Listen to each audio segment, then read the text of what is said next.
Let me put it this way. If 1 year from now you're not using dark mail, it's because you enjoy knowing that the NSA is reading your unencrypted emails. Hi, I'm Zach Weissmuller for Reason TV. We're here with Ladar Levison, owner of Lavabit, the email service that was used by former NSA contractor Edward Snowden. After Snowden's identity was revealed, Levison shut down the service and put up a message on his website saying that to keep it running would force him to become complicit in crimes against the American people. Ladar, thank you very much for talking to us. Thank you for having me, Zach. I'm hoping that by the time I die, I'll be known for more than just being Edward Snowden's email provider. Well, before we get into that and before we get into what these crimes against the American people might have been, I want to just address the fact that for several months after you shut down the service, you weren't allowed to speak a detail about why you had to do this. Was being under that kind of gag order hard and frustrating for you? Oh, certainly. If I had been able to talk about what had transpired, I may not have had to shut down my service. The thing about our country is that if you're allowed to speak, you at least have the ability, the opportunity to change the circumstances of your situation, and I wasn't afforded that opportunity. We're talking about some of the worst abuse of prior restraint on speech that I can imagine. And there's still details about this case that I can't discuss that I would like to. Now that said, come October, the most important detail about the case was unsealed, primarily because I've managed to muster the resources to appeal it. And that detail was? That they were demanding my SSL key, and that they wanted to use that key to masquerade as Lavabit on the internet. It's important to point out that Lavabit, part of the appeal of it was that it had extra levels of encryption that were supposed to prevent third parties from being able to look in and snoop on what's being sent back and forth. I mean, I'm assuming even you were not able to look at what was being sent. You know, the goal of my service was really to remove the service provider from the surveillance equation. That is to say, there was nothing I could do to protect messages before they arrived at my server or once they got onto a person's home computer. But what I focused on was ensuring that while they were stored on my servers, they would be protected. And what the feds did is they wanted to intercept the user's password so that they could access those contents stored on disk, access the contents before they were encrypted. And I had a real problem with that, particularly since they were going to be doing it so indiscriminately and without any kind of transparency back to me. Now, presumably, users who were not under investigation, their communications would have been filtered out. But of course, the FBI, and it was the FBI, not the NSA that I was dealing with in this case, were completely unwilling to provide any kind of transparency or auditing capability back to me to confirm that that was in fact what they were doing. You're saying that you were willing to comply with some of their requests. What made you, why would you even work with them on that limited basis? It's an excellent question. Personally, I felt I had no obligation to collect that information, and I had no obligation to turn those keys over.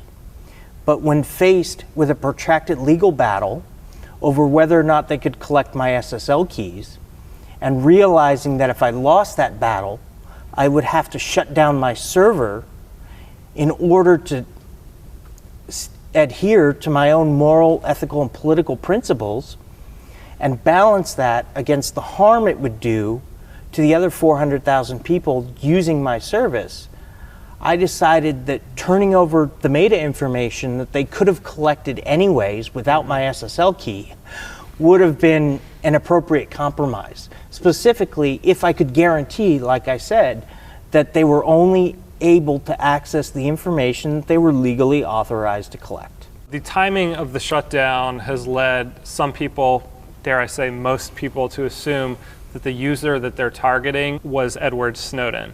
Can you confirm that today? I'm still not allowed legally to discuss the subject of the investigation. I think it's interesting that the entire world can speculate on who the subject was, but I, who happens to be at the heart of one of these one aspect of this overall controversy can't participate in that same political debate because of these restrictions on my speech. Is there any movement on that to have that information opened up? Is there any hope of that happening in the near future? I'm not quite sure what I can say here, Okay. but I'm going to go out on a limb and say that my legal team is trying to get more of the case unsealed, shed more light onto some of the other proceedings that occurred in relation to this matter. The subject of the investigation, I don't think, is going to be one of the items that's revealed. Do you believe that there's information in these sealed records that's in the public interest that should be out in the open? Certainly. And I think there's information totally unrelated to this case that I was exposed to that should be out in the open. But unfortunately, I'm not legally allowed to disclose any of it. What are your thoughts about what Edward Snowden did? Certainly, I'm happy that the information that he exposed was revealed to the public. I think they have a right to know. I think it's unfortunate that he had to be the one to reveal it and not from official government sources. Understanding that these types of threats exist and prompting a very real discussion about whether these practices are right or wrong and what technological methods we can use to protect people's communications en masse have all been triggered by these disclosures. And I think they're discussions that we need to have. I think those of us in the community, the security community, have known for a long time that our government was capable of this. We just didn't think they would actually engage in this kind of activity, effectively acting like an organized cyber criminal gang. You mentioned that perhaps these revelations have made the general public more aware of the need for security technologies, encryption technology. Do you think that these sort of tools are going to start going mainstream now? Oh, certainly. Yeah, I can say in the month leading up to my shutdown, paid registrations jumped by 2.5 times. Oh, wow. You know, it was my best month on record, and immediately after that best month on record, while my revenue was continuing to climb, I had to shut down. Wow. So, I mean, to walk away from that and it wasn't easy. And to go against something as powerful as the federal government, that seems like an incredibly difficult and trying task. What made you decide to do that? When I shut down, my big fear was that they were going to show up, arrest me, confiscate all my servers, and start rummaging through the 50 million or so messages that were stored on them, many of which belonged to free account holders that were unencrypted. I figured if I was lucky, in a couple of months I would be out searching for a job. I never expected people to take notice the way they did. And I think it only goes to show just what kind of climate we're living in now after all of the disclosures this past summer. And it just goes to show how much of an awareness we have. And I can probably thank some of my higher profile users for drawing so much attention. This is a business that you spent 10 years of your life building. It was on its way up. You walked away from it. Do you regret doing that? Do you think that you did the right thing? Oh, I know I did the right thing now. When I shut down, I knew I was making the right decision in accordance with my own moral beliefs. I wasn't sure my user base would understand. The public would understand. I was afraid they would focus on the government's claim that they were only going to be looking at a handful of users and not realize just how wrong I thought this was. And the public reaction has really reinforced my belief that what they were trying to do was wrong and that they were trying to keep it secret to avoid having to pay the political price for what they were trying to do. What's it like going up against the most powerful government in the world? I mean, is that frightening to you? Do you ever get scared, or is it frustration? What do you feel on a day-to-day basis when you're thinking about going against the federal government of the United States? I try not to think about it. Certainly there's an element of fear, but from my perspective, you're not supposed to be afraid of your own government, particularly if you're doing nothing wrong. And I wasn't breaking the law. I wasn't doing anything wrong. Now, I realized that there were members of the Department of Justice that wouldn't share that view and that might come after me no matter what, but I had to hold true to my beliefs. It was precisely what that statement on my website said. I did not want to become complicit in crimes against the American people. Because if you assume that snooping on Americans en masse is in fact a crime, then providing or facilitating access to those communications and not telling anybody that you were being forced to do it would be complicit in that crime. And I truly believe that, and I felt it was my obligation, so to speak, higher obligation than that of a national law, to not be complicit in that. And the best I could do at the time was shut down. You, in collaboration with Silent Circle, which is another encrypted email and security service that shut down their email in the wake of the NSA revelations, are creating a new venture called Darkmail. What is Darkmail? When can we expect to see it? And how is it different? And how will you avoid the pitfalls of what happened with Lavabit? Lavabit and Silent Circle both employed encryption technology on the server.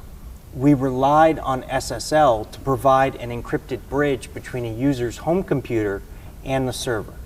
That allowed us to secure people's communications without needing to change any of the legacy email protocols that we've been using since the 1970s. Darkmail is really sort of the admission that that model no longer works, and that what we truly need to do is push the encryption down to a person's computer, to their smartphone, to effectively remove the service provider from the surveillance equation by making it technologically impossible for them to access the contents of an email message. So my device would be doing the actual encrypting, not on a network. Exactly. And where the difficulty comes in is building a set of protocols and systems behind it that facilitate that process so that everybody can take advantage of it. Who do you see using this? Is this something for the general? I see everybody using this. Mom, pop, grandma, your unborn child. I really think that this is the future of communications, that we've realized in the last year that unless you're encrypting stuff on your device, specifically to a key that only the other party that you're intending to communicate with can decrypt, then you can't assume it's secure. So why would mom, pop, grandma use encrypted email? A lot of people just don't see the need for it. They say, I don't have anything to hide. Let me put it this way.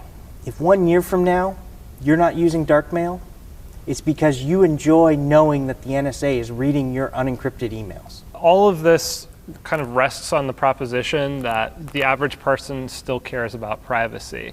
And a lot of the cultural trends seem to be pointing in the other direction. Everybody posts everything on Facebook and Twitter, and everything is public. It really depends on your definition of privacy. To me, privacy is about retaining control about what other people learn about yourself. And I think what we're about to see is an emergence of a new set of standards and technologies that return that control to the user. So we have all these NSA revelations, and people might be wondering, what should I do with all this information? What, in your mind, what are the best ways to fight back against NSA surveillance? I think there are really three avenues, three battlefields, so to speak. There's the legal front, the courtroom, where certainly I'm doing everything I can to restore trust in our internet service providers. But I can only really address one small portion of a much larger issue with my case. There's the technological front, where I'm working to develop a new set of standards that will hopefully alleviate this problem, at least when it comes to email. But ultimately, I think this is really an issue that needs to be addressed in the political, with Congress taking action and really setting the bar for what is right and what is wrong when it comes to government surveillance. And the only way that's going to happen is if the American public makes it known, clearly known, what we want our tax dollars being used to do. Are we okay with billions of American tax dollars being spent to spy on millions of Americans? Personally, I'd prefer if my money was used in a slightly different way. Ladar Levison, thank you very much for talking to us. Thank you for having me, Zach. For Reason TV, I'm Zach Weissmuller.